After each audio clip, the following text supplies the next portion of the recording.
Dengo mang mitapone mi suerte, librami di mi enemigo nang. Semana 2 com Jesus.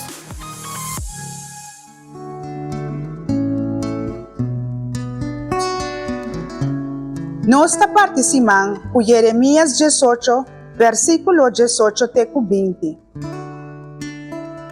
Tinheng ne kutabisa, bini ibang tramong plan contra Jeremías, pa sobra toch sempre nos lo tin sacerdote pa instruirnos den lei, heng ne sabi pa duna nos consejo, y profeta kuta transmitinos e palabra de Dios.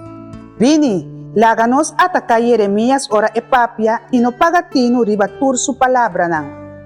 Pero Señor Dios, abosita pagatino riba mi, y pagatino riba lo que mi enemigo nanta bisa dini. Por paga bom kumalo, yanang akoba buraco kaba pa mi kay adeng. Corda ku ami a parabo dilante y apapia na não favor, tratando na desviar borrabia por deribana.